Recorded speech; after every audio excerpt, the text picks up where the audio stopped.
Once upon a time, there was a surge of emotional rappers that hit the internet. They were part of a new and upcoming cloud rap era that took SoundCloud by storm, and they were opening the floodgates of emotion to a scene that once relied on the values of being tough, a gangster, and being very militant. But these kids from around the world would carve out their very own section of rap music. However, one rapper went by the name of Young Bruh, took emotional rap to the next level. Walking through the forest in the night, can't see a thing. Jazz Ishmael Butler was born October 3rd, 1995 in Teaneck, New Jersey. He grew up in Virginia Beach to a family of stars. His mother Cheryl was Coco from the very popular R&B group SWV. His dad, Ishmael Butler, is also a rapper and is known for his work with groups like Digable Planets and Shabazz Palace. Growing up in Virginia Beach, there wasn't too much going on in that area. He spent his days listening to emo rock and southern hip-hop music, which inspired him to start making his own music. Butler's parents split up, causing a lot of turbulence in his childhood. He spent a lot of his teenage years bouncing between his parents' custody.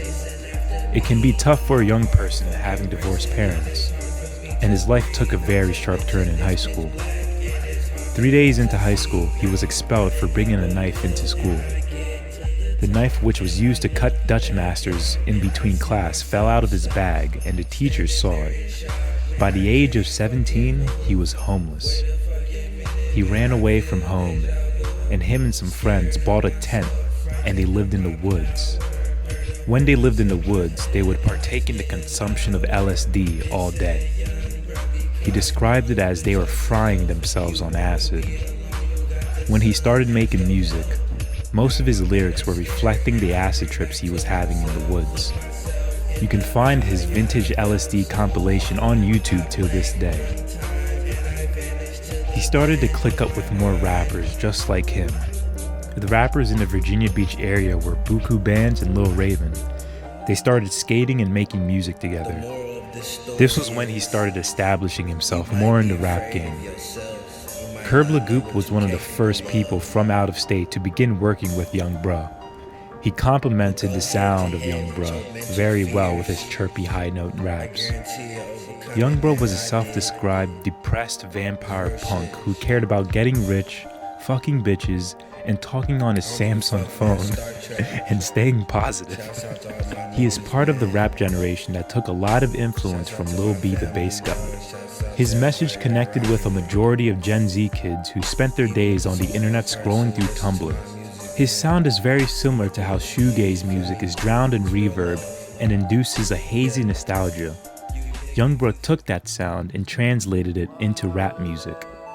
The beats he rapped on were so nostalgic because they were either sampled from old video game music or old punk records.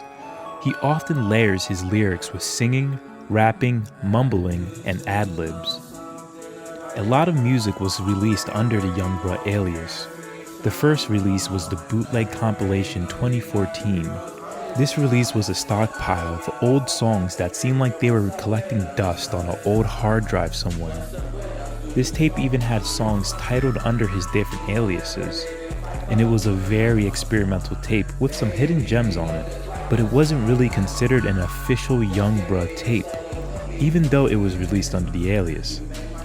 His first actual Young Bruh tape was Indigo Soul. This was released in 2014 when he was only 16. In the Bandcamp description it reads, Young Bruh first rare mixtape released in May 2014 on YouTube that got deleted at 100 views. Young Bruh first mixtape made when he was only 16. This release was Young Bruh's blossoming into a new sound. The release sounds very lo-fi, fun, but original. It takes a lot of inspiration from being young, naive, and just wanting a girlfriend. Young Bruh released a few other tapes under his alias, but nothing comes close to the impact of Emotion. Young Bruh's release of Emotion was his most popular EP. This tape solidified his sound, and his message was very clear throughout the entire tape. Every song on Emotion touches on the topic about being an original individual. having a goth girlfriend fall in love with him and suck him off, doing drugs like lean, Xanax, weed, and LSD. Literally every single song on Emotion is about these things. Even though he was talking about these topics, they somehow tap into deep emotions that have the listener feeling a sense of longing and nostalgia. It's hard to understand why I want to cry even though I'm listening to lyrics like, "My weed loud like a ratchet bitch," "That Shaniqua loud pack shawty with them fat ass hips," or "I practice dark spells on my tracks." Youngbruh gained a cult following on the internet and was a figure in the underground cloud rap genre. He then linked up with Lil Peep and Big Head, and from there released songs like White Tee, which became an instant hit. Since then, we only see Youngbruh once in a while, but his legacy lives on forever, and he will forever be an emotional rap icon.